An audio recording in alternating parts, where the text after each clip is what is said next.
Anong masasabi mo dun sa katatapos na confirmation of charges hearing ng ng ICC? Well, medyo expected ko naman dahil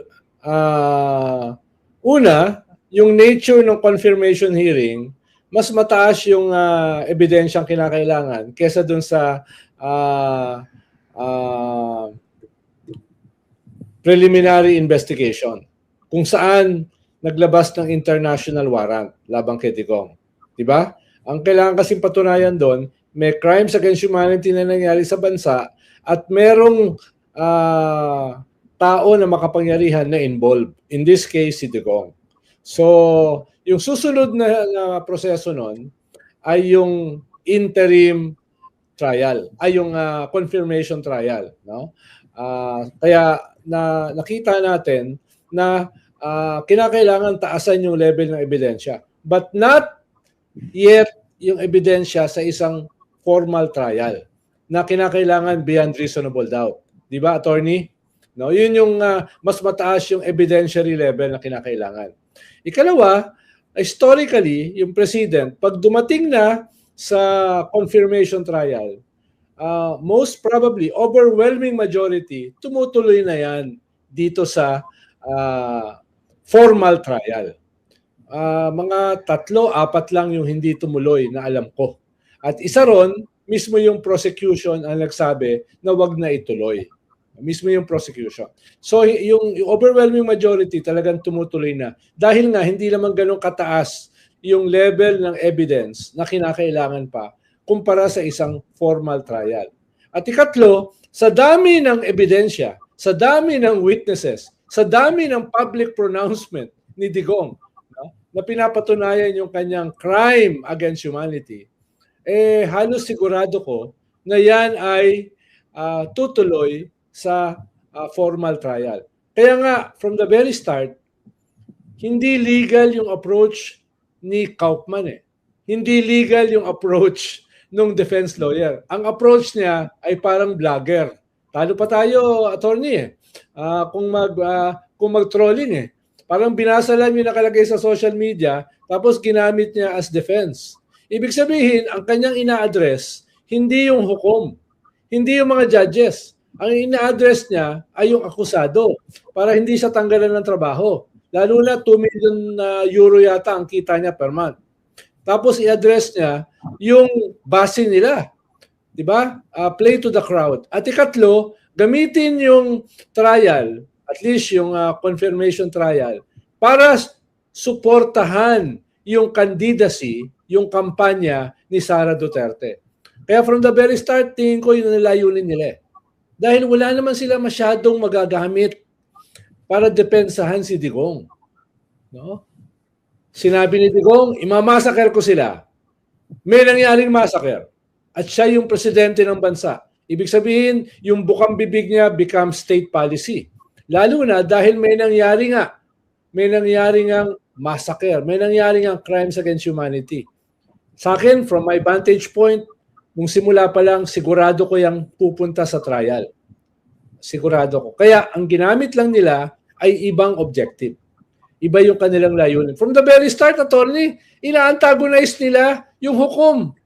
Pero mo, binanggit yung settled issue ng jurisdiction, inulit na naman ni Kaufman.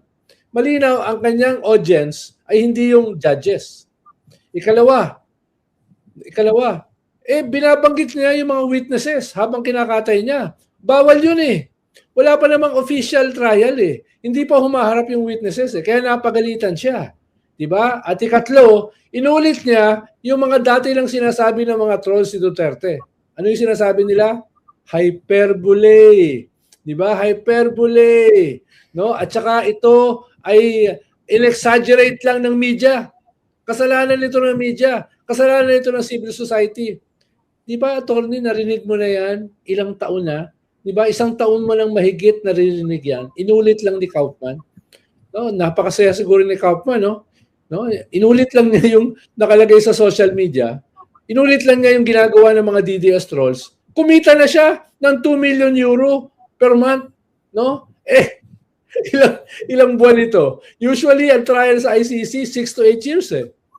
No? Tuwan-tuwa siguro ito. Kaya gusto niyang audience si Digong mismo para hindi siya tanggalin. Ang laki ng kita niya. Kaya yun lang yung aking tingin dito sa nangyaring 4 na araw. Tsaka lahat ng kampo ng DDS satisfied sa ginawa niya. Kasama na si Panelo. Ha? Ang problema, ano nila pinagluloko nila ang mga sarili nila alam mo na, ngayon ko lang nalaman, yung palang yung senior trial lawyer ng prosecution, si Attorney Julia Nichols. Nagkasama pala sila ni Attorney Kaufman. Si Kaufman kasi naging siyang prosecutor bago kasi siya naging private lawyer sa ICC. Prosecutor siya Pero prosecutor siya hindi ng ICC. Prosecutor siya doon, wala pa kasing ICC noon. Yung mga special criminal tribunals pa. Yung special criminal tribunal, International Criminal Tribunal for the former Yugoslavia. Yung mga massacre sa ng mga Bosnian Muslims, ng mga Serbs. Siya pala yung doon, prosecutor pala siya doon at nagkasama sila ni Attorney Nichols, no? So sabi nga, ay di ba, ang ini-insist ni Attorney Kaufman, wala daw walang written na evidence na si Duterte ay nag-order. Walang documentary evidence. Ay simple lang yung supalpal sa kanya ni Attorney Nichols nung senior trial lawyer ng prosecution. Sabi niya, dati naman tayo magkasama sa prosecution noon sa former Yugoslavia. Ay alam mo naman na kapag mga ganyan na war crimes, genocide, wala namang written order. wala namang parang sabi ko, barado si dito.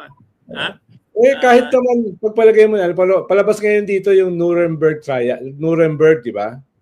Si Russell Crowe, si Goering. Kung pinanood mo, maganda yung pelikula tungkol sa yung mga Nazi war criminals. Ganun, parang nanonood ka rin ng ICC. Wala namang written order si Hitler.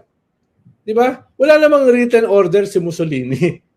Di ba? Pero, imahinasyon mo ba yung 6 na milyong Hudyo na pinatay sa gas chamber? It happened. Di ba? It happened.